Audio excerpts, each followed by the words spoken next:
I found an old journal he'd written when he was 16. She's so fat and she likes me. It's disgusting. I got a girlfriend now, hoping she'd give up, stop looking at me like that. His bitter scribbles stopped abruptly on May 13th. That was the day I sacrificed my career as a weightlifter to save him. I vaguely remembered that day during our freshman year when he asked me, "Do you want to be with me?" When I said yes, the relief on his face was unmistakable. I thought it was love. Mutual, genuine. But now I know. It was just him. Wrestling with guilt for years, finally deciding to repay a debt. Suddenly, none of it felt meaningful anymore. I broke off the engagement and walked away from Daniel. Months later, on a chilly night, he was parked outside my apartment, waiting. His eyes turned red when he saw the man standing next to me. "Who is he?" "Your new boyfriend." The summer night carried a faint chill. Daniel hadn't said a word since he stepped inside. I sat a little stiffly to the side, unsure of what to do. His mother, Emma, reached over, gently holding my hand. Her warmth both comforting and unsettling. She looked straight at Daniel, her voice sharp with frustration. "If you don't want to set a date for the engagement, just say it. End it now. You've been together for 7 years. What exactly are you waiting for?" Clara's been patient more than anyone else would be. But that doesn't mean you can keep her waiting forever. Her face flushed with anger. "I can't believe I raised someone like you." I forced a smile, squeezing her hand lightly, pretending to be unfazed. "It's okay. I can wait for him." "Silly girl," she muttered, turning back to Daniel. Her voice trembling with emotion. "I won't let him treat you like this. I just don't get it. What's stopping him from proposing? What more does he need?" The sharp click of a lighter interrupted her rant. Daniel flicking it open and shut, restless, his face as cold as stone. Then finally he let out a dry, bitter laugh. "Fine. Let's get married." He stood abruptly, his movements harsh and final. "Plan it however you want." Without sparing me a single glance, he stormed upstairs. A tightness gripped my chest. I murmured something to Emma, trying to mask the ache in my voice. Then quickly followed him. The sound of running water echoed from the bathroom. Daniel was in the shower. I sat on the edge of the bed, staring blankly at the floor, my mind a tangled mess. After what felt like forever, I gathered the courage to speak, my voice barely above a whisper. "Daniel, do you not want to get married?" The water was too loud. He couldn't hear me. A few minutes later, the water stopped. He opened the door, a towel lazily wrapped around his waist. "What did you say?" His hair was dripping wet, droplets sliding down his sharp features, tracing the lines of his lean body, rolling over his chest. My face flushed instantly, heat creeping up my neck. Words tangled on my tongue. I stammered, looking anywhere but at him. When he started getting dressed, I squeezed my eyes shut, silently counting sheep to distract myself.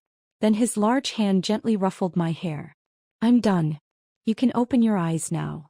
I slowly blinked, finding him fully dressed, crouching down to meet my gaze. "What is it you're trying to say? Do you not want to get married?" "No," he glanced away, standing up, gathering his dirty clothes. "Don't overthink it." But I knew. Daniel was lying. He didn't want to get married. Not even a little. I wanted to tell him, "Maybe we should postpone the wedding. Or I'm not in a rush. We can wait until you're ready."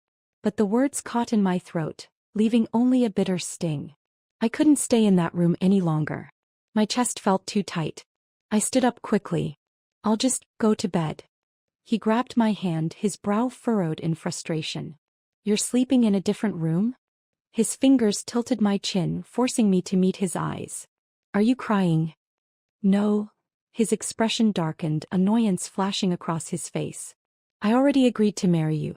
What more do you want from me?" His words hit like a slap, sharp, careless, and cruel. In 7 years he'd rarely spoken to me like this. But tonight, maybe it was Emma's nagging, maybe his own bottled-up resentment, but for the first time, Daniel didn't bother hiding how he really felt. I froze, the sting of humiliation spreading through me like wildfire. He didn't wait for a response. Just turned, opened the door and left. The faint scent of his soap lingered in the air. The only trace of the conversation we'd just had. After that night, neither Daniel nor I ever brought it up again. We didn't mention postponing the wedding either. But something shifted. He grew quieter, more distant. Even when it came to picking out the wedding dress, he couldn't be bothered to show any interest. He was often busy until midnight. When I texted him, his replies came hours later. Busy. On Emma's birthday, he didn't come home. Everyone laughed it off, trying to smooth over the awkwardness.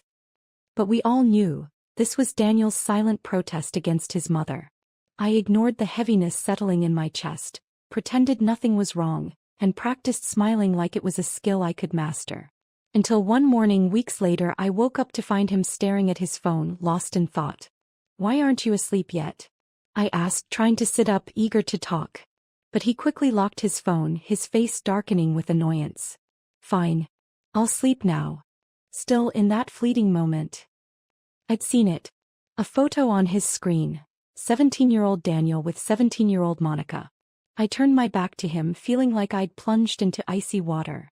Memories came rushing back. Peter's sneer the day he found out Daniel and I were dating. "So what if he's with you? You'll never be better than Monica." His voice dripping with contempt, dragging out the words like knives. Fat. Ugly. Joke. What did I think back then? I thought, if I just hold on long enough, Daniel will fall for me. One day he'll love me. But now, staring at the ceiling with tears burning behind my eyes, the truth was undeniable. He never forgot Monica. The fragile strength I'd been clinging to shattered in an instant. I didn't want to get married anymore. I wanted to leave Daniel. After making the decision, I agonized over when to say it. Ever since I moved in with Daniel after high school, his mother, Emma, had treated me with genuine warmth. I could tell she truly liked me, saw me as a daughter. Maybe that's why it was so hard. I didn't know how to tell them without breaking their hearts. We had an appointment to try on wedding dresses, but Daniel canceled at the last minute, claiming he had a work meeting. After college, he started working at an advertising agency handling campaign strategies. I'd never liked his job much. It demanded long hours, endless overtime, sometimes even calls at 2 in the morning. So when he said he was busy, I didn't doubt him. In fact, I felt oddly relieved. But Emma was worried. She thought Daniel was still sulking over their last argument, avoiding the dress fitting out of spite. Furious, she stormed outside to call him, unleashing a tirade before I could stop her. When I found her, she had just hung up. Her eyes looked a little red. She grabbed her bag, took my hand and tugged me toward the door. "It's okay, Clara. We'll go find him and he's going to explain himself. Who the hell is more important than being here with his fiancée to pick out her wedding dress? He's lost his damn mind." That's when it clicked. Monica was back. No wonder he'd been so distracted lately. No wonder he'd said he was too busy to come today. It all made sense now. When you reach the depths of heartbreak, sometimes all you can do is laugh. Emma flinched at the sound of my bitter chuckle. She pulled me into a hug, her voice trembling. "Clara, don't worry. I'll handle this. I won't let him treat you like this." "Emma." I gently pushed her away, my voice soft but steady. "Thank you. But this is something I need to handle myself. Trust me, I'll take care of it." I went upstairs, stood motionless for a while, then reached into my bag for my phone. My hands trembled and everything spilled onto the floor. I crouched down, picked up the phone and without overthinking, leaned against the foot of the bed and called him. The phone rang a few times before he picked up. There was noise in the background, loud, chaotic. "What?" His voice was sharp, filled with irritation. "Where are you?" Silence.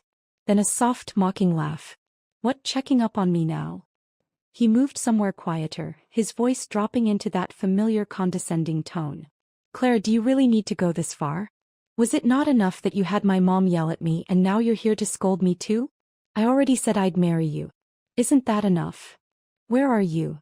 I repeated, my nails digging into the flesh of my palm, clinging to composure with everything I had. "Fine. I'm at 54th Street. If you want to come, then come." He paused, then added almost as an afterthought, "Since you're coming, bring the file folder from my desk in the study." The line went dead. I stared at the ceiling for a long time, refusing to let the tears fall. I rarely entered Daniel's study because he didn't like me going in there.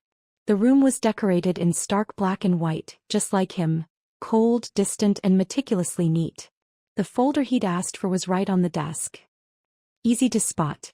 But as I reached for it, my eyes fell on a journal lying beside it. Maybe people really do have instincts about certain things. I knew I shouldn't open it, but I couldn't look away. The moment I flipped it open, I found myself holding my breath. August 29, 2015. There's a new girl at home. My parents said she's an athletic recruit and will be living with us from now on. She always smells like sweat. It's disgusting. I froze. I remembered that sweltering summer day when I arrived at the Wilsons with all my belongings in tow. My parents were close friends with Emma. That year, I'd been accepted into a private high school on an athletic scholarship. To make things easier, they'd asked Emma if I could stay with her family. Daniel was the one who opened the door. He wore a crisp white t-shirt, his hair neat and clean, his smile bright and warm. He even carried my luggage inside without hesitation. Turning back, he asked, "I'm Daniel. What's your name?" "Clara," I replied shyly.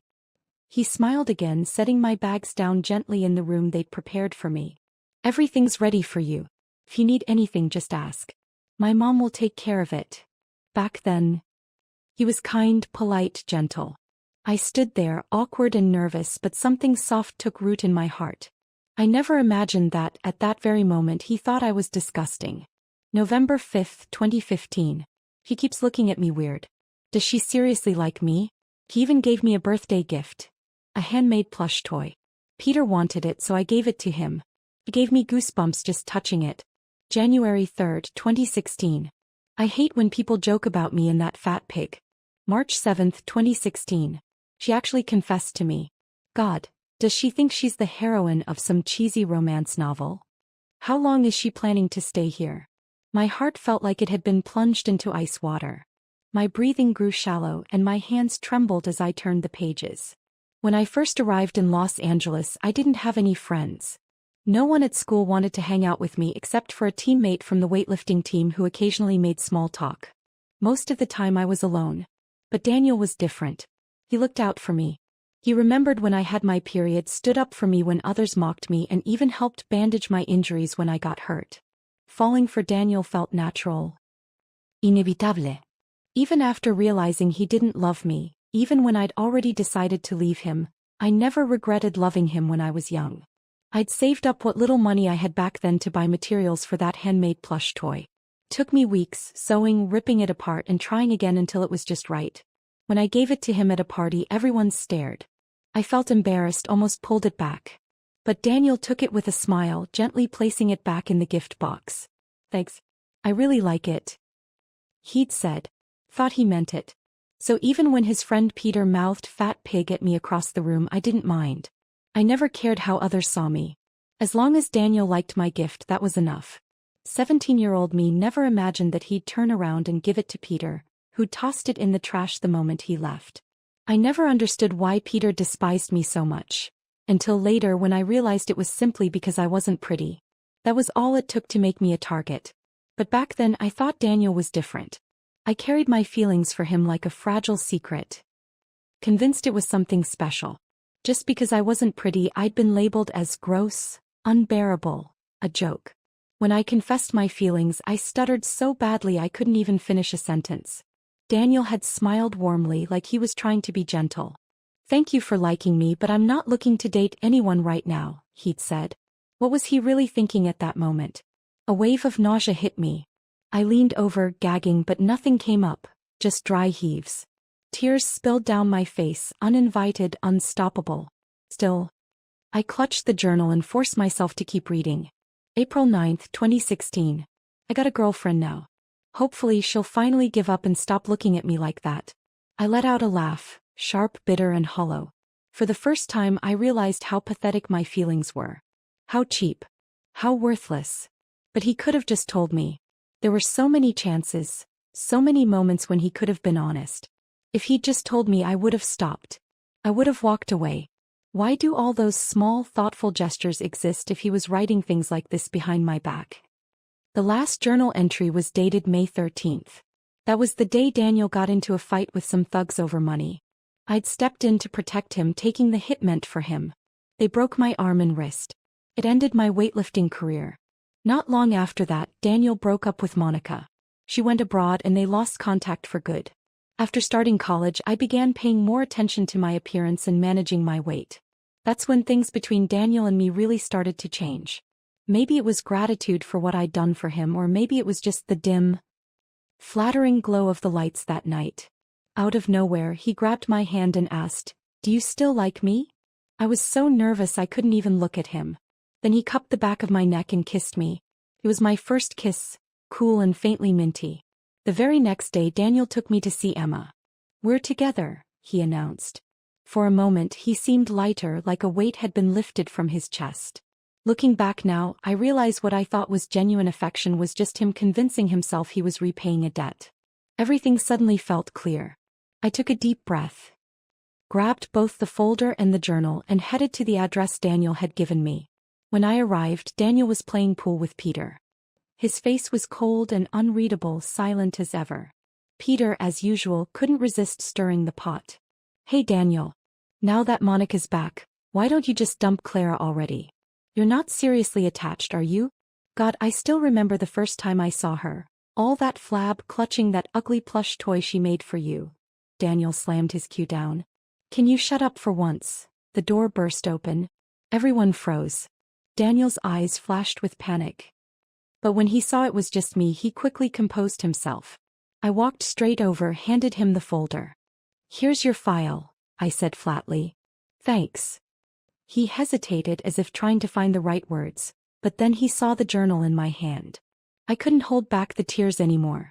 My voice was raw, shaky. "Was it fun, Daniel?" I hurled the journal at him, hitting him square in the chest. He didn't move. His eyes filled with that same flicker of panic. He reached out as if to steady me, to comfort me. But Peter stepped in, shoving me hard. "What the hell's wrong with you, Clara? Are you insane?" Without thinking, I slapped him across the face, my hand trembling. "I'm talking to Daniel.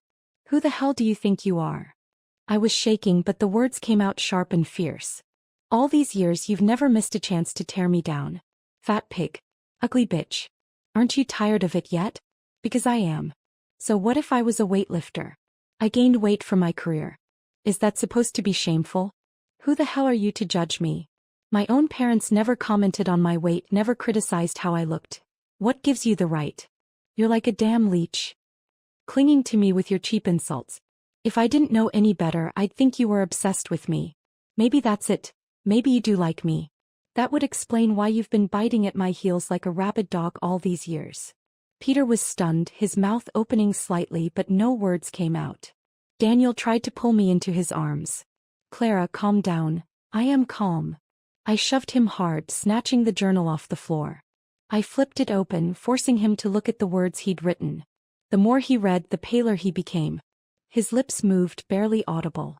"Let me explain." I laughed, cold, bitter. "Let's break up, Daniel." My eyes locked on his, burning with rage. "You make me sick. Just thinking about you makes me want to throw up." I spun around and walked out without looking back. Daniel tried to follow, but I stopped in my tracks, turning slightly. "What? Are you chasing after me because you suddenly want to marry me?" He froze, rooted to the spot. I kept walking, each step pulling me farther away until I disappeared from his sight completely. After confronting Daniel, he spent the next few days avoiding me at home. Everyone felt the tension, but no one dared to ask. The first person I told was my mom. When she heard the news, she wasn't surprised. "Do you want to come home?" she asked gently. "I need some time to think," I replied. "I haven't told Emma about the breakup yet." No matter what happened between Daniel and me, Emma's kindness had always been genuine. I didn't want to hurt her. Besides, quitting my job wasn't something I could do overnight. Starting over always takes courage. After hanging up, I stared at my reflection in the mirror for a long time. Maybe it was because of my job, constantly surrounded by attractive, polished people, that I'd become meticulous about my appearance. Somewhere along the way, I'd turned into what people casually called a pretty girl. But as I gazed into the mirror, I saw a different version of myself, one from long ago. Gripping the barbell, knees bent, lowering into a squat. Day after day, the same routine. That girl slowly faded, replaced by the woman in front of me, flawlessly made up, clocking in and out of work on schedule every day. I looked better now, but I wasn't happier. I missed wearing workout clothes, barefaced and carefree, living a life unburdened by appearances. Not this constantly tense, high-strung city version of me. Life's biggest decisions often come down to a single moment of clarity. That night, I cooked an elaborate dinner. I didn't want to be like Daniel, indecisive, afraid to face things head-on. I knew this breakup had to come from me. Otherwise, Emma would never accept it. After dinner, I finally spoke. "Emma," I said softly, "Daniel and I broke up." Before she could react, I added, "It was my decision." Her eyes filled with tears instantly. I reached for her hand, resting my head gently on her shoulder. "Emma, I know you love me, but you can't force feelings. I don't love him anymore. That's why I've decided to quit my job. I've already submitted my resignation, and once I finish the handover, I'm going back home." I smiled at her, trying to ease the heaviness in the room. "If you ever miss me, come visit. You'll always be welcome." Emma didn't say a word. She just cried, silently, tears streaming down her face as she pulled me into a tight embrace. She held me for a long time before finally whispering, her voice choked with emotion, "I'm sorry. I'm so sorry Daniel hurt you. If I'd known what he was really like, I never would've. I'm so sorry, Clara." I comforted her for a long time, holding her hand, assuring her it wasn't her fault. Daniel found out I was leaving half a month later on my last day at work. I had booked a flight for the next day at 10 a.m. heading back home. That evening he knocked on my door, his voice hoarse. "Can we talk? Time really does dull certain things." The pain I'd felt in the beginning had faded, replaced by something deeper, indifference. "There's nothing left to say," I replied with a faint smile. "Don't worry, we'll part on good terms. I won't make things difficult with your mom, and she won't pressure you anymore." "That's not what I meant." I opened the door. Our eyes met. He looked drained, hollow, like sleep had been a stranger to him for days. He asked, "What time's your flight tomorrow? Can I take you to the airport?" "Do whatever you want." With that, I closed the door. The next day, Daniel drove me to the airport.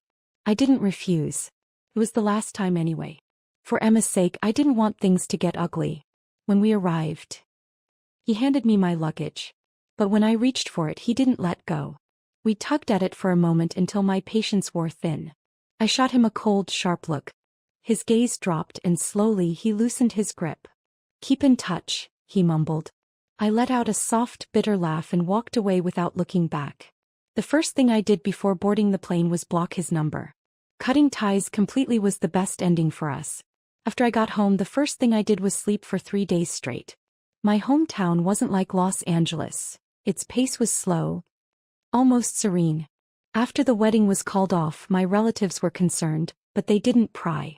Instead, they'd casually remind me to get out of the house, to take walks, as if fresh air could heal a broken heart. A few weeks later, my aunt started trying to set me up on blind dates. My mom laughed it off, politely declining again and again until they finally gave up. Over the years, I'd managed to save up quite a bit, around $100,000. I put most of it into savings and invested a small portion. Just as I was wondering what to do next, my high school friend Becky reached out. She was planning to start a social media channel, and upon hearing I was back, insisted I join her. Her idea was simple: a street-style making friends with strangers show.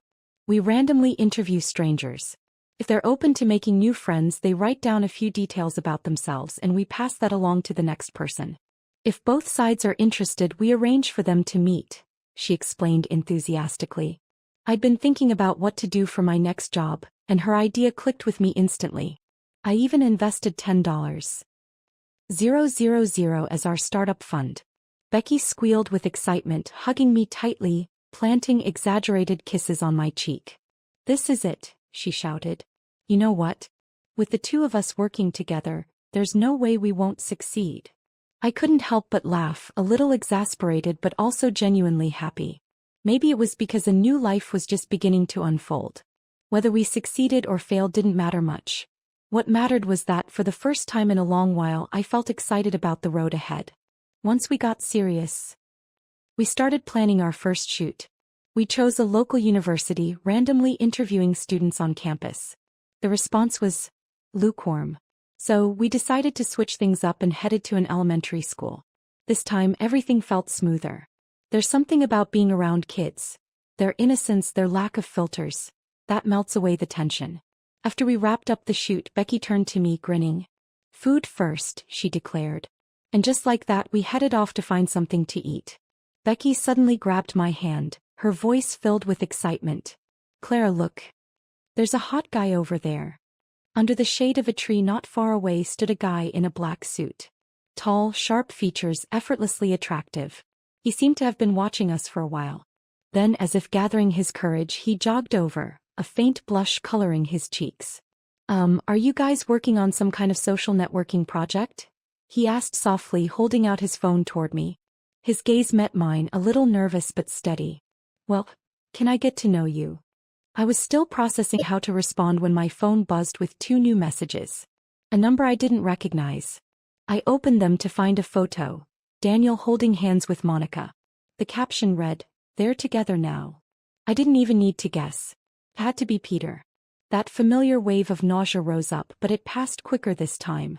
I typed back, "Not my business." As soon as the message sent, I blocked Peter's number without hesitation. Becky noticed the shift in my expression, her voice dropping to a whisper. "Hey, are you okay?" "Nothing. Just an idiot." As soon as the words left my mouth, I looked up at the guy standing in front of me and quickly added, "Not you." He chuckled, unfazed. I figured. With an easy smile, he extended his phone again. "So, can I add your contact?" Then he added, almost as an afterthought, "Oh, right, I forgot to introduce myself. I'm Brian." After exchanging contacts with Brian, I returned home, only to catch the hesitant tone in my mom's voice that hinted at something she wasn't saying outright. Turns out, my meeting with Brian wasn't just a random coincidence. We'd actually gone to the same middle school. Curious, I rummaged through an old box until I found our graduation photo. It took me a while, scanning every face, before I spotted a skinny boy tucked away in the corner of the picture, barely recognizable as the man I'd met that day. I had no memory of him.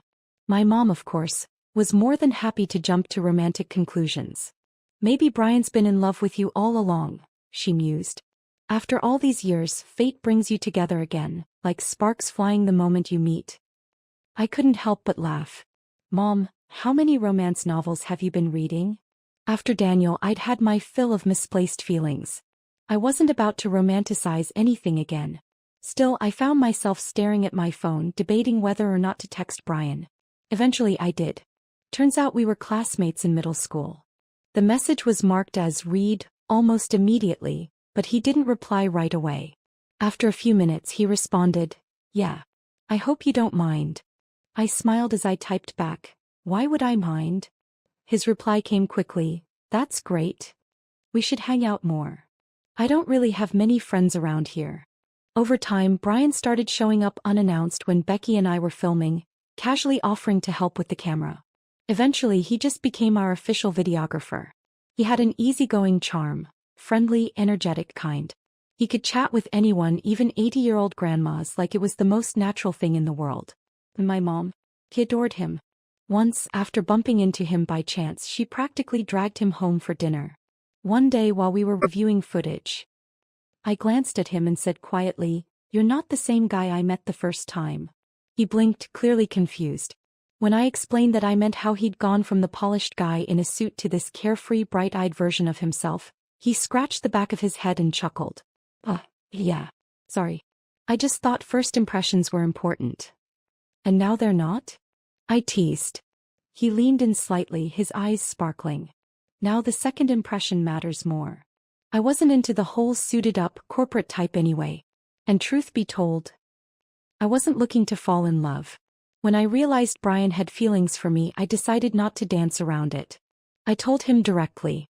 That night, instead of texting back, he drove straight to my apartment. He sent me a simple message, "Look outside." I peeked out the window to see him standing there holding a bunch of balloons. One by one, he let them float into the sky, until only one remained. I reached out, catching the string from my window. Attached was a small note, "We don't have to date. Just let me be your friend, okay? I'll wait for you." There we were, each holding one end of the same string. The world felt incredibly quiet, the moon casting a soft, lonely glow over the man standing below. I could tell he was nervous, probably thinking every second I hesitated was another nail in the coffin. But I tied the balloon to my window, smiled and sent him a message. "Hey there, my friend." And that's when Brian smiled. 2 months later, I received a message from Daniel. He'd switched to a new number to contact me. When I blocked him, he just changed it again. One time, I accidentally answered without checking the caller ID. There was silence on the other end. Frustrated, my patience worn thin, I snapped, "Daniel, can you stop bothering me?" His voice came through hoarse and low. "Clara, my mom misses you. When are you coming to see her?" The mention of Emma softened me just a little. She'd been calling me often, probably worried about how I was doing.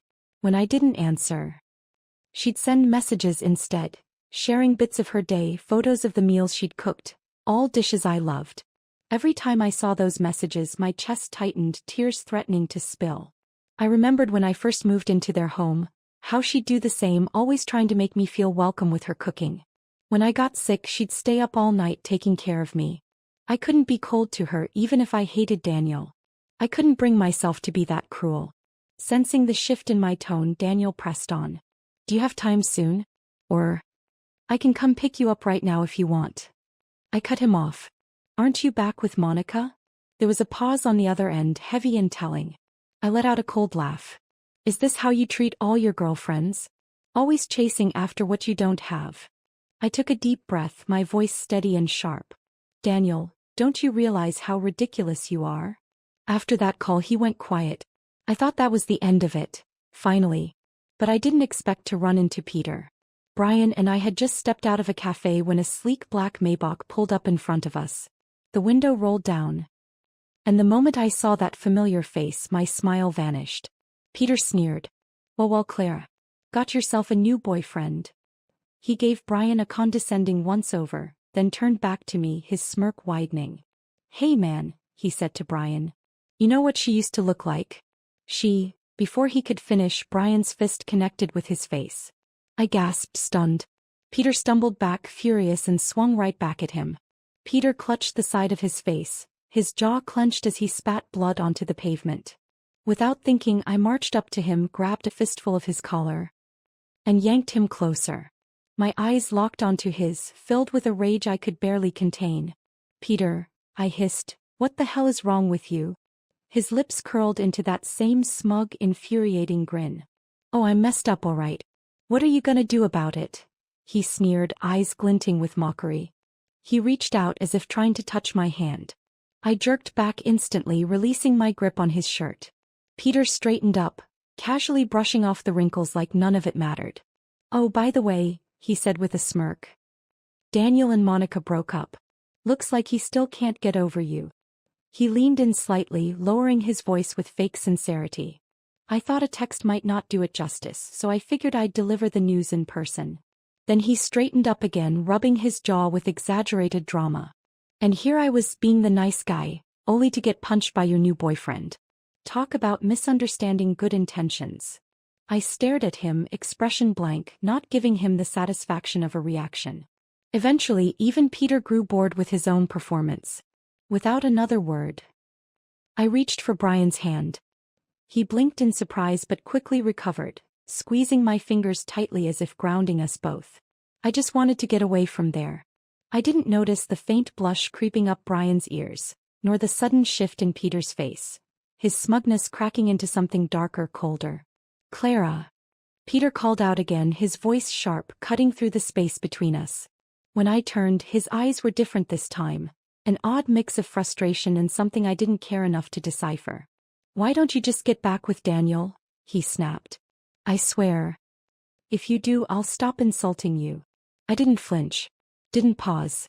I just looked him dead in the eye and said, "Get lost. Don't let me see your face again." Then I turned my back on him, pulling Brian with me, leaving Peter standing there with nothing but his bruised ego. Later that night, for the first time in months, I texted Daniel. "Can't you control your dog?" Maybe it was the anger still simmering under my skin, but that night I dreamt of high school. I remembered my strong, broad-shouldered frame. How I seemed to attract attention wherever I went. Teenage cruelty often arrived unprovoked, sharp as glass and just as pointless. Boys would shove each other, laughing and jeering. "Bet you don't have the guts to kiss her. What, you looking for a beating? Go arm wrestle her." Let's see who's stronger.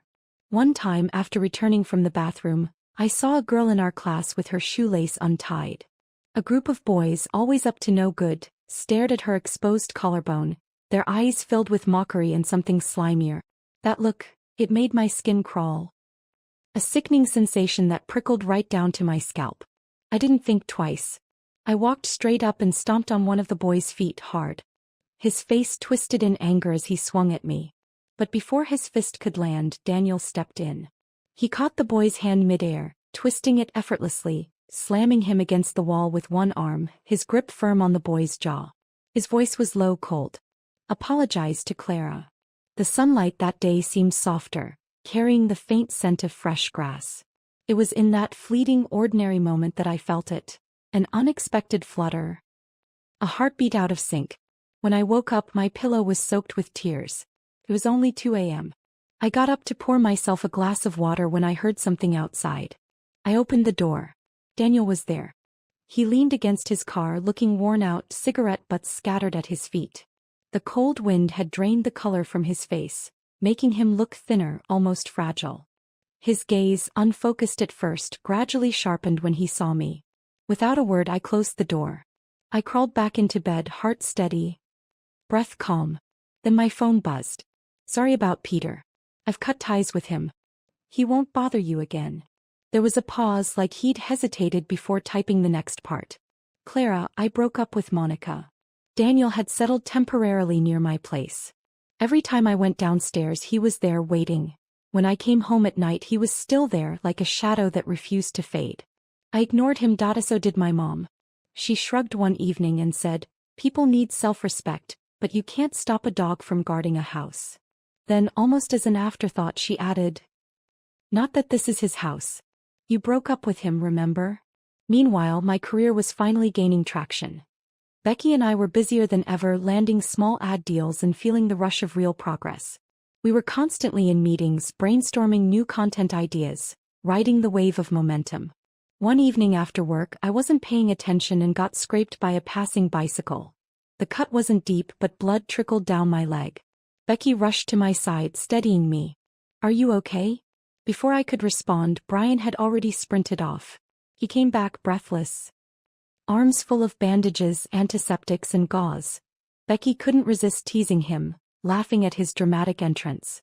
His chest still heaving, Brian's bright eyes locked onto mine. "Hey, he asked softly. "What?" "Help you with the wound." I ended up refusing his offer, choosing to sit on a nearby bench and clean the cut myself. Later, since we wrapped up filming earlier than expected, Brian insisted on driving me home. He drove at a snail's pace, nervously glancing around as if the car might explode. I didn't call him out on it. A trip that usually took 30 minutes dragged into an hour and a half. When we finally arrived, he rushed out to open my door, his hand naturally reaching out to steady me as I stepped out. "Thanks," I said with a smile. But as I turned toward my building, my steps faltered. Daniel was there, leaning against the wall, his eyes locked on me with a hollow, restless gaze. His face was pale, lips parting slightly as if to speak. But no words came. Then he started walking toward me. Brian noticed the shift in my expression, lowering his voice to ask, "Clara, is that someone you don't like?" "Yes." Without sparing Daniel another glance, I grabbed Brian's hand and walked right past him. But Daniel reached out, his fingers catching the hem of my jacket. I stopped, my gaze calm and indifferent as it fell on him. It was like a jolt. He snapped back to reality, quickly letting go. His eyes drifted to my bandaged leg. "Are you okay?" he asked quietly. Silence was my only response. The door closed in his face once again, just like all the other times. No words, no answers. Just an ending that had already happened long ago. After closing the door, I heard sounds coming from the kitchen. When my mom saw Brian, her eyes lit up with delight. "It's so nice to see you again, Brian. Stay for dinner, won't you?" she said warmly. Brian hesitated, glancing at me for reassurance. I nodded. "My mom's been looking forward to seeing you again." His smile bloomed, soft and genuine, dimples faintly appearing at the corners of his mouth. As we moved inside, I asked, "Aren't you curious about who that was just now?" "I've got a pretty good guess," he replied while slipping off his shoes. "But it doesn't matter. Then he leaned in slightly, lowering his voice, his breath warm against my ear. You said he's someone you hate. That means he's not important anymore. I met his gentle gaze, feeling my face flush slightly, though I didn't respond. After dinner, it was already past 10. My mom and I walked him to the door. But the moment we opened it, her cheerful expression vanished. Daniel was standing there again, like a shadow that refused to fade. My mom's tone grew sharp. What are you doing here, Daniel? He offered a strained, awkward smile, raising his hand in a weak greeting. Brian's gaze shifted to Daniel, lingering for a second before he let out a small, unreadable chuckle. See you tomorrow, Brian said to me, his voice light. I nodded, wishing him good night. But then, without warning, he reached for my hand. Before I could react, he pulled me into a soft, tentative hug, light as a feather, like he was afraid I'd break. His lips brushed close to my ear. Sorry, Clara, he whispered gently. This is just a friendly hug. If that's okay? I murmured. But you already did it without asking. Before he could respond, Daniel yanked him away with force, grabbing his collar, his fist raised like a wild animal on the brink of losing control. Daniel, I said, my voice sharp. His body froze mid-motion, his hand trembling slightly. His eyes were red, filled with something I couldn't decipher. This was the same man who had once let me go without hesitation, and now here he was, falling apart over what?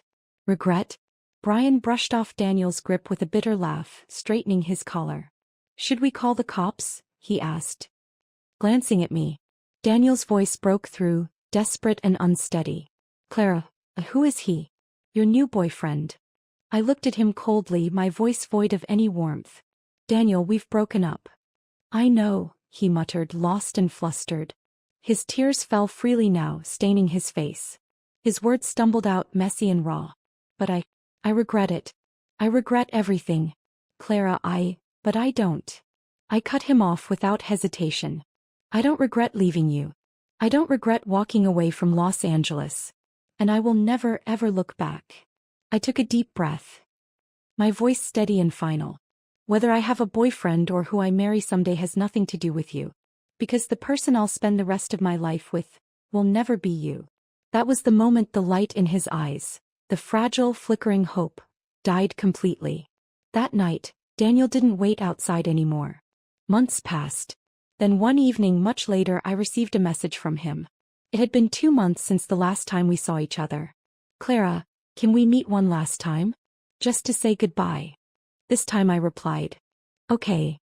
Outside, snow had started to fall, blanketing the world in quiet white. Without realizing it, another year was drawing to a close. An end. And a beginning. I met Daniel at a small cafe nearby. The snow had piled thick on the ground, untouched and pristine. The sidewalks hadn't been fully cleared, leaving patches of ice glinting under the winter sun. As I walked, I nudged a chunk of snow with my foot. It crumbled easily, scattering into powder, and for a brief moment I laughed, genuinely enjoying the simple, fleeting joy that winter always brought me. But the laughter faded just as quickly when I saw Daniel standing not far away, his gaze fixed on me. For a second it felt like I'd been pulled back to high school. Snow falling softly, cold air biting my cheeks. Back then I loved making snowballs and kicking them as hard as I could, watching them burst apart. I could almost hear his voice from the past, shouting from an open window, "Lunch is ready. Coming." I'd laughed, turning back toward the house, my heart light and unburdened. But today wasn't that day. As I approached, Daniel exhaled softly, his breath visible in the cold air. I almost thought we were back to the way things used to be, he murmured, his voice tinged with a bittersweet edge. Then his lips curved into a hollow smile. But this time it's to say goodbye. We sat opposite each other, an entire table, and years of distance between us. I ordered a coffee, glanced at the time and said plainly, "I only have an hour." He nodded, his fingers fidgeting restlessly against the edge of the table.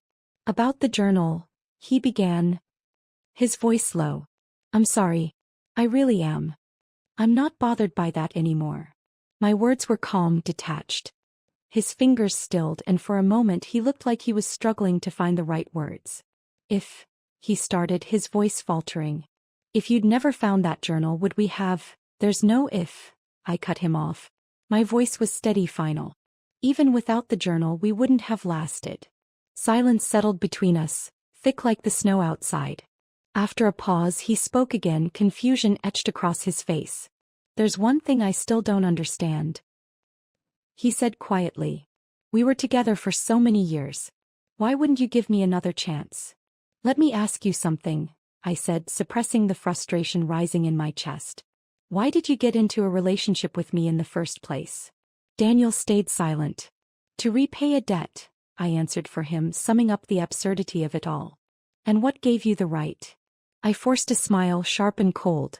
"What made you think your affection was some kind of gift to me? Was it just because I liked you?" But the truth is, not long after I confessed, I had already moved on. Saving you that day wasn't some grand sacrifice. I did it because we knew each other. If it had been anyone else, I'd have done the same. I stirred my coffee, the clinking sound soft but grounding. A laugh escaped me, bitter and hollow. "If you hadn't given me false hope afterward, I would have adjusted quickly and started fresh. I was good to you because I thought you deserved it. That's all." I set the spoon down, glancing at him. "Daniel, love can be beautiful. But it's not powerful enough to ruin a person's life. Even without you, I would have lived just fine. What I care about is that you had so many chances to tell me you didn't love me, but instead you chose the worst way. You tied us together with a lie. You wasted 7 years of your life. And you wasted 7 years of mine."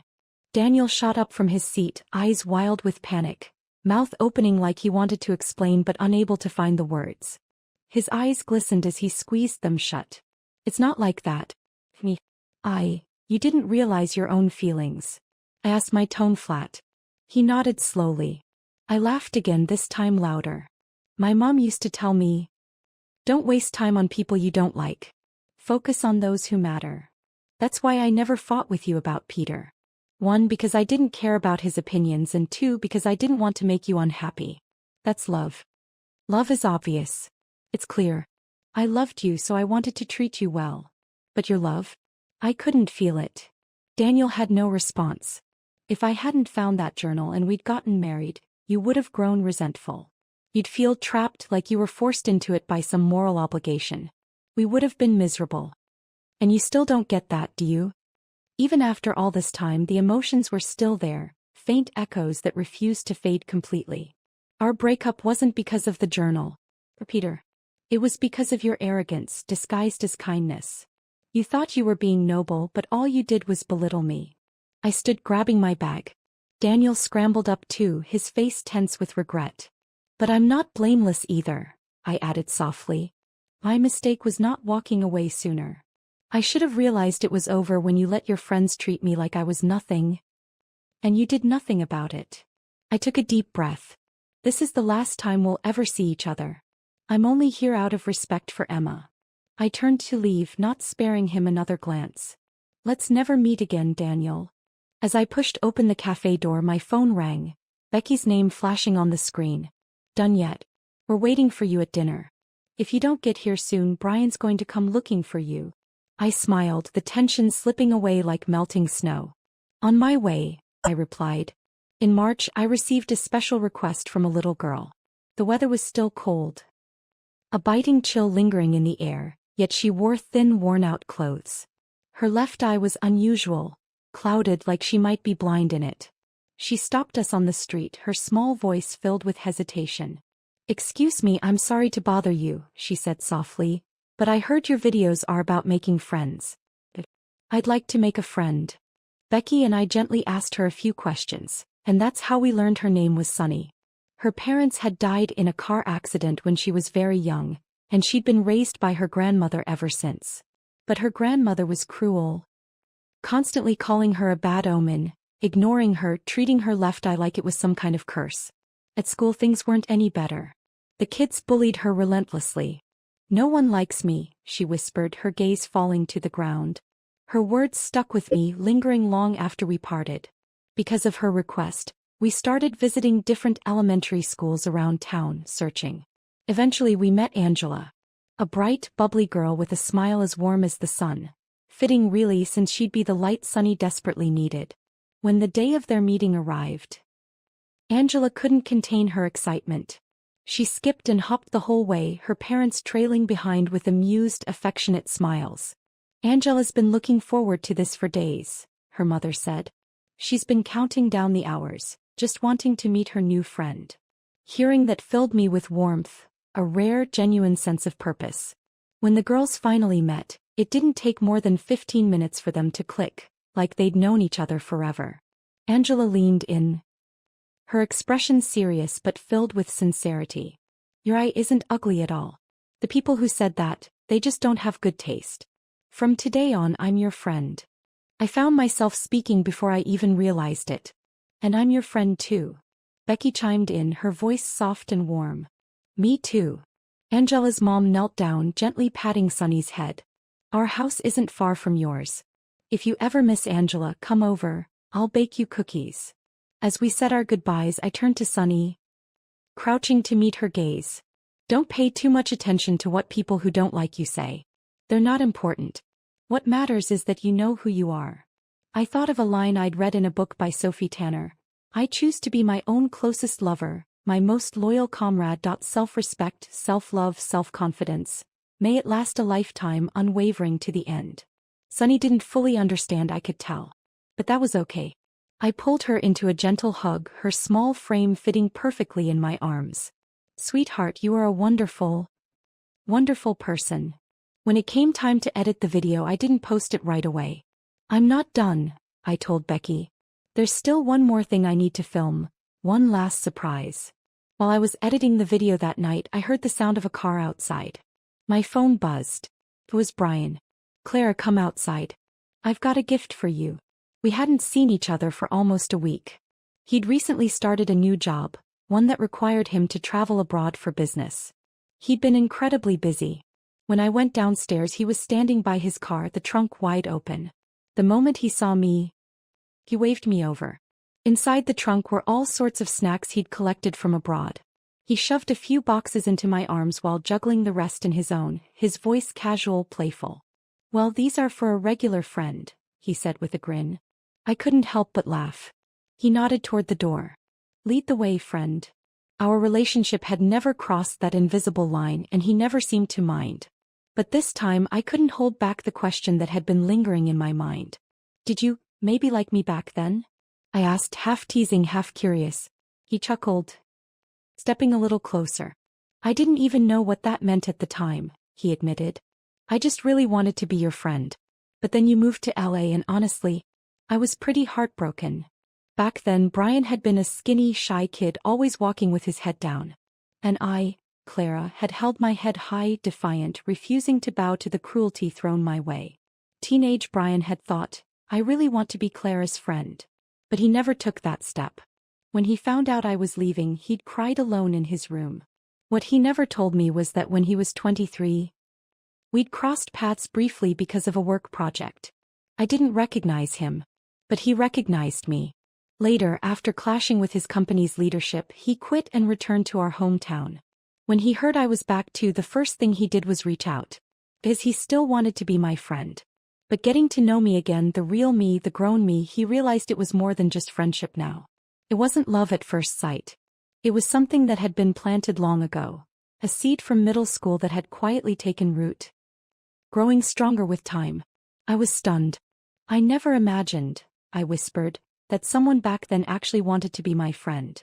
Brian rested his chin on his hand, tilting his head slightly as he looked at me. You shine on your own, he said softly. People who are on the same wavelength can't help but be drawn to you. Maybe it was fate. Maybe it was just life circling us back to each other after all these years. I told him, let's take things slow. And he smiled as if that was exactly what he hoped for. Because he never liked rushing into anything, especially not love. Bangai.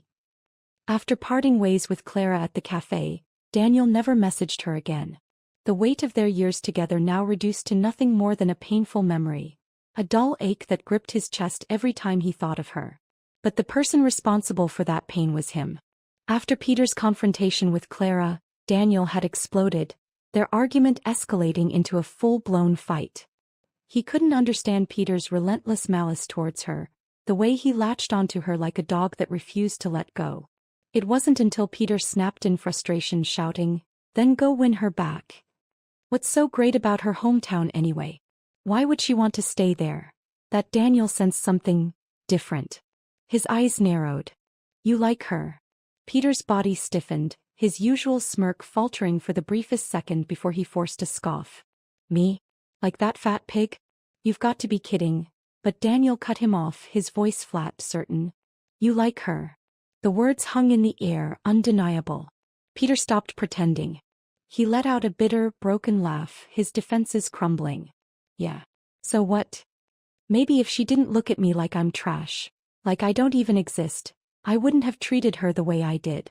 If she'd just shown me a little kindness, I wouldn't have. Daniel stared at him, stunned. Not because Peter had feelings for Clara, but because he'd let someone like Peter poison her life for years, and done nothing to stop it. The realization hit him like a punch to the gut. You know what's funny? Daniel said quietly, his voice dripping with contempt. She hates you. Peter's bitter laugh turned sharp, defensive. Doesn't she hate you too? Daniel's jaw clenched. I'm not like you. We had something real. Peter's smile faded. He leaned in slightly, his words like a knife. To Clara, you're no different from me now. Daniel didn't respond. Because deep down he knew Peter was right. Still, he packed up his guilt, his regret, and followed her to her hometown. Like an addict desperate for one last fix, he lingered outside her building, waiting, hoping for something, anything. He wanted to tell Clara he loved her. That he'd broken up with Monica because he never loved her. That maybe, just maybe, they could start over. But Clara never gave him that chance. She hated him just as much as she hated Peter. After she left the cafe that day, Daniel sat alone for hours, staring at nothing, the emptiness inside him louder than any words she'd spoken. When he finally walked out, he felt lost, truly lost. There was no direction to go because there was no home anymore. Not without Clara. He threw himself into work, convincing himself he didn't care. But the body keeps score. Eventually, the exhaustion caught up with him and he collapsed, waking up in a hospital bed. Surrounded by nothing but sterile walls and the echo of a name he'd never stop hearing in his mind. Clara. In the sterile quiet of the hospital room, Daniel reached for his phone. His fingers trembled slightly as he opened Clara's social media account. There was her latest video. He pressed play, the screen illuminating his tired face, casting shadows under his hollow eyes. Toward the end of the video, there was a surprise clip, a heartfelt message, a bonus she'd recorded. Her voice was soft but steady, filled with warmth that cut through him like glass. To the dear girl watching this. Hello. What are you doing right now? Are you gazing toward the future or chasing after your dreams? Are you a student, an adult, a mother? Are you happy? Are you okay? No matter who you are, I just want to tell you this. You're amazing. Daniel swallowed hard, his throat dry, as if every word she spoke carved another line into his heart. I used to be a weightlifter, Clara continued. I had a strong, muscular body, an appearance that the world didn't find pretty. I've heard people whisper, belittle, judge. But none of that defines me.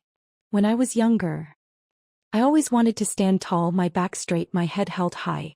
I used to think, what do they know? I could spend days, months, years training, gaining weight, pushing limits. Of course, I should be proud of myself. And just like that, I hope you feel proud of yourself too. Daniel's chest tightened. His mind flashed with memories. Clara's determined eyes, her defiant smile, the way she carried herself with strength even when the world tried to chip away at her. After college, I worked in sales for a few years. When I decided to quit, I struggled with self-doubt. But I did it anyway. I went back home to rest, to breathe. And that's when I realized something important. Life is far more forgiving than we think. When you realize you've taken the wrong path, it's okay to turn around. Starting over isn't failure, it's courage. Dear girl, I hope you're proud of yourself. I hope you like yourself. Because I do. I'm proud of who I am. The video ended, but Daniel didn't move. He watched it again. And again. And again, each time feeling the ache in his chest grow sharper. More vivid. Her words echoed in the emptiness around him, but louder still in the hollowness inside him. He remembered the last time he saw her. The coldness in her eyes, the finality in her voice. That night he had a dream. It was snowing. Clara was there, her laughter ringing through the crisp winter air as she finished building a snowball. Then without warning she ran straight into his arms, her warmth melting into him like sunlight. "Clara," he whispered in the dream, his voice fragile. She looked up, her eyes bright and full of life, warmth flickering like embers. "Goodbye," she said softly. And in that dream he said goodbye too. For the first and last time. It was the most beautiful season. Inside that dream. But outside in the waking world years had passed. The snow had melted. The warmth was gone. He realized he should have said goodbye long ago. Back when it still mattered. Back when it could have been graceful. But he understood it too late. Far too late. And in the end he had nothing left but the echoes of her voice and the crushing weight of years wasted. A heart